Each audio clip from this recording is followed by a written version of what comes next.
جب بات کرتے ہیں تو مدینے والے کی گفتگو اور ان کا تذکرہ، ان کی بڑائی زیادہ کرتے ہیں. لوگ کہتے ہیں یار آپ لوگ اپنی تقریر میں، اپنی مجلس میں، اپنے جلسے میں، اپنے جلوس میں مدینے کا تذکرہ خوب کرتے ہو، مکے کا کیوں نہیں؟ میں نے کہا یار تو بھی عجیب بات کر رہا ہے. میں نے کب کہا کہ مکہ شان والا نہیں؟ میں نے کب کہا کہ مکہ عظمت کا نشان نہیں؟ ارے میرا ایمان ہے کہ مکہ شان والا ہے، میرا ایمان ہے کہ مکہ عظمت کا نشان ہے. مکہ بھی شان والا ہے، مدینہ بھی شان والا ہے.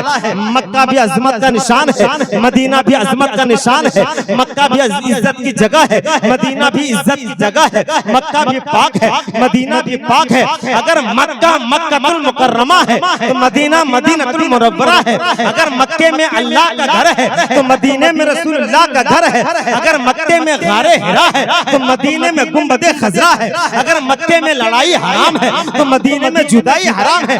میں نے کب کہا مکہ شان والا نہیں؟ میں نے کب کہا مکہ عزت کی جگہ نہیں؟ میں نے کب کہا مکہ پاک نہیں؟ ارے میں تو بتانا یہ چاہتا ہوں کہ مکہ وہ جگہ ہے جہاں کعبہ معظمہ ہے. اور کعبہ کی شان یہ ہے، کعبہ کی شان یہ ہے کہ جب تک ہم اپنا رخ کعبے کی طرف نہ کر لیں ہماری عبادتیں قابل قبول نہیں. کعبے کی شان یہ ہے کہ جب تک حاجی کعبے کا طواف نہ کر لے اس کا حج قبول نہیں. کعبے کی شان یہ ہے کہ یہ کعبے کی شان یہ ہے کہ صرف ہم ہندوستان والوں کا قبلہ نہیں بلکہ کعبے کی شان یہ ہے کہ پاکستان والوں کا بھی قبلہ کعبہ ہی ہے، افغانستان والوں کا قبلہ کعبہ ہی ہے، چینستان والوں کا بھی قبلہ کعبہ ہی ہے، پیرس لندن جاپان والوں کا بھی قبلہ کعبہ ہی ہے. کعبے کی شان یہ ہے کہ پوری دنیا کے مسلمانوں کا قبلہ جو ہے وہ کعبہ ہی ہے. لیکن ہم اپنے جلوس میں، اپنی محفل میں، اپنے تقریروں میں مدینے کا تذکرہ اس لیے زیادہ کرتے ہیں، بس ایک منٹ ذہن چاہتا ہوں، اس لیے تذکرہ زیادہ کرتے ہیں، اس لیے مدینے کی بات زیادہ کرتے ہیں، اس لیے مدینے کی بڑائی زیادہ کرتے ہیں، اس لیے کہ پوری کائنات کے مسلمانوں کا اگر قبلہ ہے تو وہ کعبہ ہے. تذکرہ اس لیے کرتے ہیں کہ جہاں جس کے سامنے پوری دنیا جھک جائے اسے ہم کعبہ کہتے ہیں، اور جس کے سامنے کعبہ جھک جائے اسے جس کے سامنے کعبہ جھک جائے اسے مدینہ کہتے ہیں. کسی نے کہا سب نے تو سر جھکایا ہے کعبہ کے سامنے، کعبہ جھکا ہے گنبد خضرا کے سامنے. اسی کے ترجمانی کرتے ہوئے اعلیٰ حضرت عظیم البرکت مجددین و ملت سنیت کی شان، ہم سنیوں کی جان، بریلی کے تاجدار الشاہ امام محمد رضا خان لکھتے ہیں حاجیو آؤ شہنشاہ کا روضہ دیکھو. کعبہ تو دیکھ چکے، کعبہ دیکھو. آقا کریم صلی اللہ علیہ وسلم فرماتے ہیں الصلاۃ معراج المومنین، نماز مومن کی معراج ہے، نماز مومن کے لیے معراج ہے. آج ہم جس سے کوسوں دور ہیں، آقا حسین تو آخری وقت تک ہی پیغام دیے چاہے جو ہو جائے نماز نہ چھوڑنا، سجدے سے اپنی پیشانی کو خالی نہ رکھنا. آقا کریم صلی اللہ علیہ وسلم کہتے ہیں کہ نماز مومن کی معراج ہے. اس ناچیز نے ڈھیر ساری کتابوں کا مطالعہ کیا، علماء کرام سے پوچھا، صوفیاء کرام سے اس بات کے لیے جواب کا طلب کیا.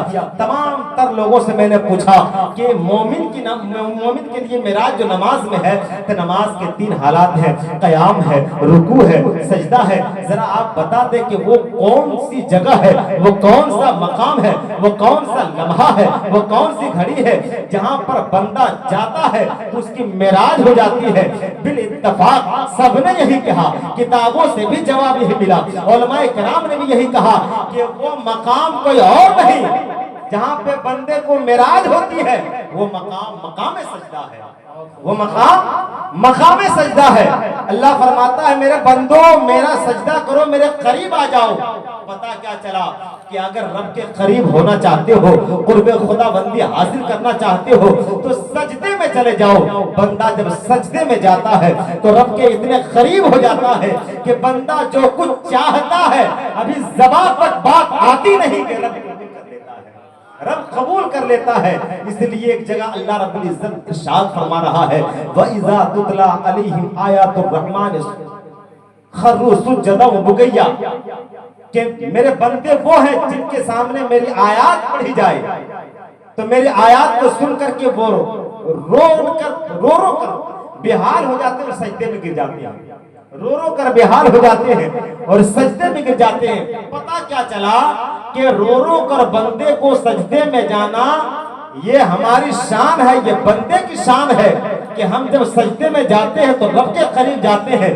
اس لیے سبوں نے سجدہ کیا، نبیوں نے سجدہ کیا، ولیوں نے سجدہ کیا، صحابہ نے سجدہ کیا، تابعین نے سجدہ کیا، حضرت آدم نے سجدہ کیا، حضرت نوح نے سجدہ کیا، حضرت عیسیٰ نے سجدہ کیا، حضرت موسیٰ نے سجدہ کیا، حضرت ابراہیم نے سجدہ کیا، میرے آقا کریم صلی اللہ علیہ وسلم نے سجدہ کیا۔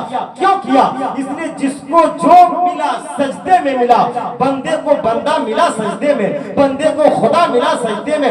اب بات کو شارٹ کٹ کرتے ہوئے بتا دیتا ہوں کہ ہم دنیا تلاش کرنے میں پریشان رہتے ہیں، عہدہ پانے کے لیے تلاش کرنے میں پریشان رہتے ہیں، ہم سکون حاصل کرنے کے لیے پریشان رہتے ہیں، مکان بنانے کے چکر میں پریشان رہتے ہیں، دل بے چین رہتا ہے، سکون حاصل نہیں ہوتی ہے، پریشان رہتے ہیں، اچھا مکان ہے تب بھی پریشان ہے، اچھی نوکری ہے تب بھی پریشان ہے، اچھے کاروبار ہے تب بھی پریشان ہے، اچھا عہدہ ہے، اچھا پاور ہے، اچھی طاقت ہے، اس کے باوجود پریشان ہے۔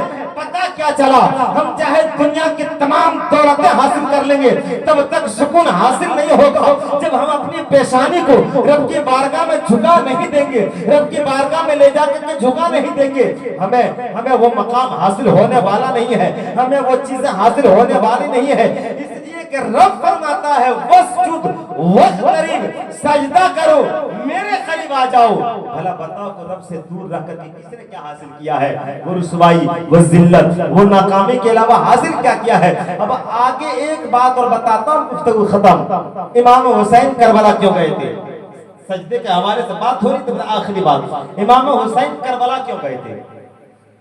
سب کے اپنے اپنے نظریات ہوں گے، شریعت بچانے کے لیے، قرآن کی عظمت بچانے کے لیے، اسلام کے پرچم کو بچانے کے لیے، نانا کی شریعت بچانے کے لیے، مذہب اسلام کی آبیاری کے لیے، سب کے اپنے نظریات ہوں، سب کا جواب درست نہیں۔ آج اسلم ربانی ایک بات کہہ رہا ہے، امام حسین کربلا سجدہ کرنے کے لیے نہیں تھے، وہ بھی اپنی طرف سے نہیں، میں کتابوں کے مطالعے سے بتا رہا ہوں۔ امام حسین کربلا سجدہ کرنے کے لیے گئے تھے۔ ذہن میں ایک بات، ایک سوال اب گردش کر رہا ہوگا، یہ سوال پوچھیں کہ اسلم ربانی مدینہ چھوڑ کر، مکہ چھوڑ کر کربلا سجدہ کرنے کے لیے، مدینے میں سجدے کی بڑی شان، مکے میں سجدے کی بڑی شان، پھر کربلا کیوں؟ سجدہ کرنا ہی تھا تو مدینے میں کر لیتے، سجدہ کرنا ہی تھا تو مکے میں کر لیتے، کربلا کیوں؟ پلٹ کر میرا جواب آئے گا ہاں تمہارا کہنا بالکل درست ہے، مدینے کا سجدہ سبحان اللہ، مدینے کا سجدہ سبحان اللہ، کعبے کا سجدہ سبحان اللہ، لیکن سن کربلا کا سجدہ اللہ اللہ۔ بس اتنی سے بات فرق سمجھ میں آ جائے تو دل پہ ہاتھ رکھ کے کہہ دینا سبحان اللہ۔ مدینے کا سجدہ سبحان اللہ، کعبے کا سجدہ سبحان اللہ، کربلا کا سجدہ اللہ اللہ۔ مدینے میں سجدے کی بڑی شان، امام حسین نے مدینے میں جو سجدے کی وہ بے مثال ہے، اس کا کوئی مثال نہیں۔ امام حسین نے کعبے میں جو سجدے کیے، کعبے کے سجدے کی بڑی عظمت، بڑی شان، امام حسین نے کعبے میں بھی سجدے کیے، لیکن مدینے میں جو سجدے کیے ہیں امام پاک نے، وہ مدینے کے باشندے کا سجدہ تھا۔ کعبے میں جو سجدے کیے امام پاک نے، وہ حرم کعبہ کے وارث کا سجدہ تھا۔ امام حسین چاہتے یہ تھے ایک ایسا سجدہ ہو، ایک ایسا سجدہ ہو جو آج تک کسی نے نہ کیا ہو اور نہ کوئی صبح قیامت تک ایسا سجدہ کر سکتا ہو، کیسا سجدہ ہو۔ امام حسین چاہتے تھے کہ ایسا سجدہ ہو، کسی لوٹے ہوئے کا سجدہ ہو، کسی لاوارث کا سجدہ ہو، کسی یتیم کا سجدہ ہو، کسی مسافر کا سجدہ ہو، کسی مہاجر کا سجدہ ہو، کسی بھوکے کا سجدہ ہو، کسی پیاسے کا سجدہ ہو۔ امام حسین چاہتے تھے کہ ایسا سجدہ ہو کہ نہ در میرا ہو، نہ گھر میرا ہو، نہ مصلی ہو، نہ مکان ہو، نہ وضو کے لیے پانی ہو۔ امام حسین چاہتے تھے ایسا سجدہ میں کروں۔ ذرا بتانا، اب اسلم ربانی